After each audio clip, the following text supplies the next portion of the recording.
Hi అండి అందరికీ ఈరోజు తెలంగాణ స్టైల్ విలేజ్ స్టైల్లో మటన్ కర్రీ టేస్టీగా ఎట్లా చేసుకోవాలో చూపిస్తా చూడండి.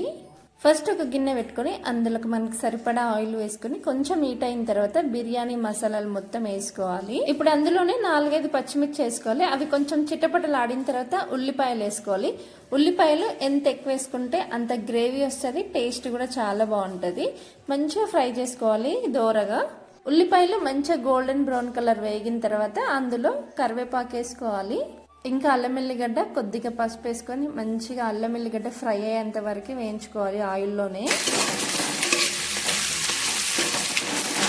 ఇప్పుడు ఫ్రెష్గా అప్పుడే కట్ చేసిన మేక మాంసాన్ని అదే మటన్ 2 కేజీల మటన్ వేసుకొని మంచిగా ఉడికించుకోవాలి ఆయిల్లో. మాంసాన్ని చూసారు కదా, ముక్కని ఫ్రెష్గా రెడ్గా ఎంత బాగుందో.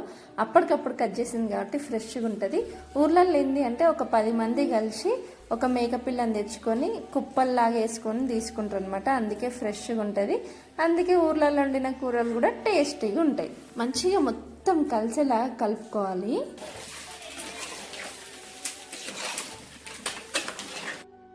గిన్నె పైన ఒక వెడల్పాటి ప్లేట్ పెట్టుకొని అందులోకి మనకు కావాల్సిన వాటర్ పోసుకోవాలి. ఇట్లా ఎందుకు చేస్తారు అంటే మనం కూర అడగంటకుండా మాడిపోకుండా ఉండడం కోసమని పైనుంచి వాటర్ పోసినాం కదా, అవి వేడయ్యి ఆవిరిలాగా కొన్ని వాటర్ కూరలో పడి కొంచెం మెత్తగా ఉడుకుతుంది, ముక్క అడగంటదు. ఈ టిప్ చాలా బాగుంది కదా. మధ్యలో గిన్నె మార్చేసిన పెద్ద గిన్నె పెట్టిన ఆ చిన్న గిన్నెలో అసలు కలపడానికి కూడా వస్తలేదు, అందుకోసమని పెద్ద గిన్నెలోకి అయితే షిఫ్ట్ చేసినాము. ఇప్పుడు ఇందులో మనము ఒక 2 టమాటాలు వేసుకోవాలి, మీడియం సైజువి. టమాటాలు కూడా మొలకొస్తున్నాయి చూడండి లోపల గింజలు. 2 మీడియం సైజ్ టమాటాలు మీకు నచ్చిన షేప్లో కట్ చేసుకొని వేసుకోవచ్చు. చిన్నగా కట్ చేసుకోవచ్చు, పెద్దగా కట్ చేసుకోవచ్చు. టమాటాలు కొంచెం మగ్గిన తర్వాత మీ టేస్ట్ తగ్గట్టు ఉప్పు కారం వేసుకోండి. మేమైతే కొంచెం స్పైసీగానే తింటాం కాబట్టి ఆ స్పూన్ తోటి 4 స్పూన్ల కారం వేసినాను. సాల్ట్ కూడా సేమ్, ఆ స్పూన్తో 4 స్పూన్ల సాల్ట్ వేసినాను. ఇంకేముంది, ఇవన్నీ వేసిన తర్వాత మిక్సింగ్ మంచిగా ముక్కకు ఉప్పు కారం ముక్కకు పట్టేలాగా మంచిగా కలుపుకొని మళ్ళీ ప్లేట్ పెట్టి వేడి నీళ్ళు పోసి ఒక 10 నిమిషాలు ఉడికించుకుంటే మంచిగా ముక్కకి ఉప్పు కారం పడుతుంది, స్పైసీగా కూడా ఉంటుంది కూర.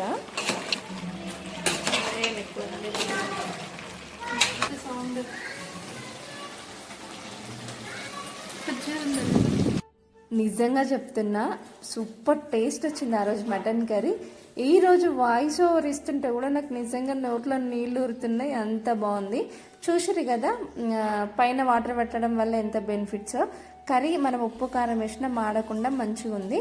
మళ్ళీ అవే నీళ్ళు కూడా పోసుకోవచ్చు, ఎందుకంటే వేడిగా ఉంటాయి. చల్ల నీళ్ళు పోస్తే అంత తొందరగా కూర ఉడకదు, అవే వేడి నీళ్ళు పోస్తే తొందరగా కూర ఉడుకుతుంది. ఇంకా వాటర్ పోసి కలుపుకొని ఒక 10 నిమిషాలు మూత పెట్టుకుంటే మనకు మటన్ కర్రీ అయిపోతుంది.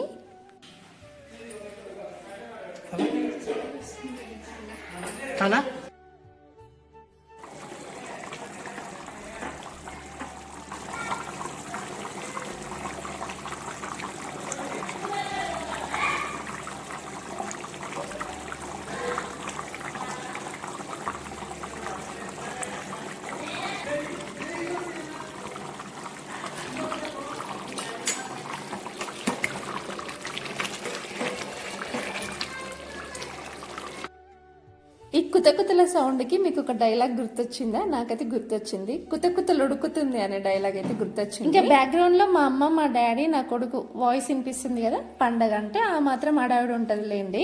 ఇంతకు ముందు కొంచెం కస్తూరి మెంతి వేసిన కదా, అది కొంచెం ఉడికిన తర్వాత ఫైనల్ గా కొత్తిమీర వేసుకొని వేడిగా పూరి పెట్టుకొని సర్వ్ చేసుకొని తినేయడమే. నాకు ఆ పూరీలు అయ్యేంత వరకు కూడా ఆగలేకపోతున్నా, అంత బాగుంది మటన్ కర్రీ అయితే టేస్ట్. పూరీలే కాదు, ఈ మటన్ కర్రీ కాంబినేషన్ బగారన్నం సూపర్ ఉంటది. మా అమ్మ బగారన్నం మస్తు చేస్తుంది. ఇంకా ఇదే కర్రీ కట్టెల పొయ్యి మీద వండుతుంటే డబల్ టేస్ట్ వచ్చేది, కాకపోతే బయట వర్షం పడుతుంది అంతే. బాయ్. చెప్పాను కదా Puri with mutton curry combination చాలా బాగుంటది అని చెప్పి. మీరు ఎప్పుడైనా ట్రై చేసిరా? ట్రై చేస్తే కామెంట్ చేయండి. బాయ్.